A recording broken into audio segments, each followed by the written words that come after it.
लोकसभेचं यश मविया नेत्यांच्या डोक्यात गेल्यानं विधानसभेला पराभव झाला। उद्धव ठाकरेंनी काँग्रेस आणि शरद पवार यांच्या राष्ट्रवादीला हा टोला लगावला। विधानसभा निवडणुकीत मवियामध्ये तू मेमे सुरू होती असं सुद्धा ठाकरेंनी म्हटलंय। तर समन्वयाचा अभाव असल्यानं विधानसभा निवडणुकीत पराभव झाल्याचं सुद्धा उद्धव ठाकरे यांनी मोठं विधान केलंय। विधानसभेच्या वेळेला काय झालं, शेवटच्या दिवसापर्यंत खेचाखेच चालू राहिली।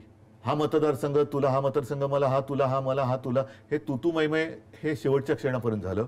त्याचा दुष्परिणाम हा साहजिकच जनतेमध्ये असं झालं, अरे हे आत्ताच जर काही खेचाखेची असेल तर नंतर काय होणार। आणखीन एक महत्त्वाचा विषय असा झाला की लोकसभेच्या वेळेला मी प्रचार सुरू केला होता साधारणतः फेब्रुवारीत। तेव्हा काय होतं, माझ्यासमोर उमेदवार होते माझे, पण निशाणी नव्हती। विधानसभेच्या काय वेळेला काय झालं, निशाणी होती पण जागा कोणत्या आणि मी त्याच्यानंतर जागा मिळाल्यानंतर उमेदवारी कोणाला देणार हे निश्चित नव्हतं। तर ही जी काय तू मैमे झाली ही स्वीकारली पाहिजे।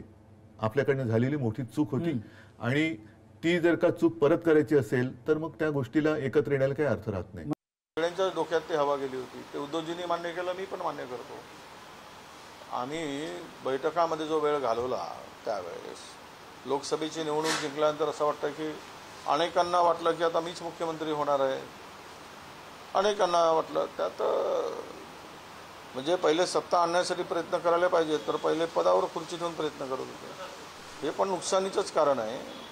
उद्धवजी बोलले ते खरं बोलले आणि मी पण बोलतोय, मी पण खरं बोलतोय, मी सुद्धा खोटं बोलत नाही।